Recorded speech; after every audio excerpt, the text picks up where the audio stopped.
അസ്സലാമു അലൈക്കും വറഹ്മത്തുള്ളാഹി.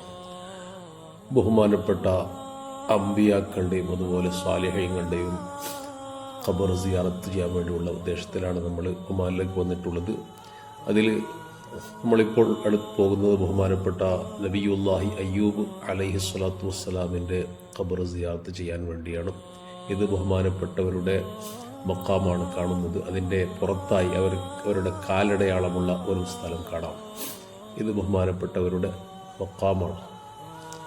ഇത് കഴിഞ്ഞ് ബഹുമാനപ്പെട്ട അയ്യൂബ് നബി അലൈഹി സ്വലാം കാലടിച്ചപ്പോൾ വെള്ളം വന്ന ഉർക്കുദ് ബിരിജിലിക ഹാദാ മുഖ്തസലും ബാരിദും വശറാബ് എന്ന് ഖുർആനിൽ പറഞ്ഞിട്ടുള്ള ആ വെള്ളം ഉള്ള സ്ഥലമാണ്, കുളമാണ്. ഇത് ബഹുമാനപ്പെട്ട ഇമ്രാൻ എന്നവരുടെ ഖബറാണ്.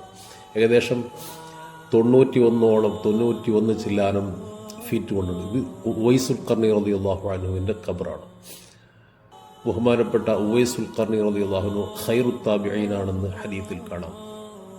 ഇനി നമ്മൾ പോകുന്നത് ബഹുമാനപ്പെട്ട ഇബ്നു അറബി മുഹീദ്ദീൻ ഇബ്നു അറബി റളിയല്ലാഹു അൻഹുവിൻ്റെ ഖബറാണ് ഈ കാണുന്നത്. സൂഫിയാക്കളിൽ വലിയ പ്രധാനിയാണ് ബഹുമാനപ്പെട്ടവർ. ഇനി ബഹുമാനപ്പെട്ട ചേരമാൻ പെരുമാൾ അബൂബക്കർ താജുദ്ദീൻ എന്ന പേരിൽ അറിയപ്പെടുന്ന ചേരമാൻ പെരുമാൾ എന്നവരുടെ മാസിൻ ബിൻ ഖദൂബ് റളിയല്ലാഹു അൻഹു എന്ന സഹാബിയുടെ ഖബർ സിയാറത്ത് ചെയ്യാൻ വേണ്ടിയാണ് ഞങ്ങൾ വന്നിട്ടുള്ളത്. ഒമാനിൻ്റെ മണ്ണിലേക്ക് ഇസ്ലാം ദീൻ എത്തിച്ചിട്ടുള്ള പ്രസിദ്ധരായ സഹാബിയാണ് ഒമാനിൻ്റെ റോയൽ പാലസ് ആണ് അതുപോലെ വീഡിയോയിൽ കാണുന്നത്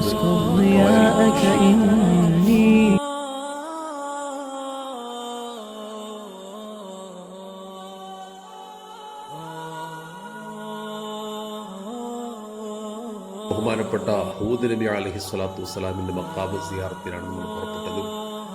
വളരെ കയറ്റം കയറി ഒരുപാട് മുകളിൽ സഞ്ചരിച്ചതിന് ശേഷം ഒരു വിജന പ്രദേശത്താണ് ബഹുമാനപ്പെട്ട ഹൂദ് നബി അലൈഹി സ്വലാമിൻ്റെ മഖാബ് നിലനിൽക്കുന്നത്. ആദ് സമൂഹത്തിന് അള്ളാഹു അയച്ചിട്ടുള്ള അഹ്ഖാഫ് ഗോത്രത്തിന് അള്ളാഹു അയച്ചിട്ടുള്ള നബിയാണ് ബഹുമാനപ്പെട്ട ഹൂദ് നബി അലൈഹി സ്വലാം. അവരുടെ മഖാമാണ് ഈ കാണുന്നത്. അതിനുശേഷം നാം യാത്ര തിരിച്ചത് ബഹുമാനപ്പെട്ട ഹാഫ മക്കാമിൽ സ്ഥിതി ചെയ്യുന്ന ഷാദുലി മഷായിഖന്മാരായ സാദാത്തുക്കളുടെ മക്കാമിൽ. അതിനുശേഷം നമ്മൾ നേരെ വന്നത് ബഹുമാനപ്പെട്ട സ്വാലിഹ് നബി അലൈഹി സ്വലാമിൻ്റെ ഒട്ടകം പുറപ്പെട്ട ആ പാറയുടെ അടുത്തേക്കാണ്. പാറയിൽ നിന്നാണ് ഒട്ടകം പുറപ്പെടുന്നത്.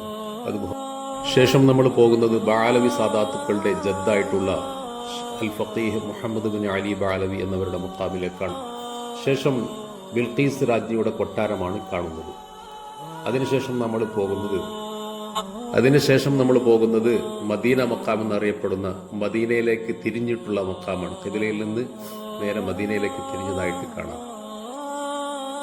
ഇത് ഗ്രാവിറ്റി ലൊക്കേഷനാണ്. വണ്ടി ന്യൂട്രൽ വെച്ചാലും ചലിക്കും, അത് മേൽപോട്ടാണെങ്കിലും ശരി. ഇത് കാണുന്നത് ബഹുമാനപ്പെട്ട ചേരമാൻ പെരുമാളുടെ മക്കാമിൻ്റെ ചുറ്റുഭാഗത്തുള്ള പ്രദേശങ്ങളാണ്. അവിടെയൊക്കെ പച്ചപ്പ് നിറഞ്ഞതാണ്. കേരളത്തെ പോലെ വാഴയും തെങ്ങും കവുങ്ങും അതുപോലെ തന്നെ എല്ലാ പഴവർഗ്ഗങ്ങളും ലഭിക്കുന്ന സുന്ദരമായ ഒരു പ്രദേശമാണ് ബഹുമാനപ്പെട്ട ചേരമാൻ പെരുമാൾ എന്നവരുടെ.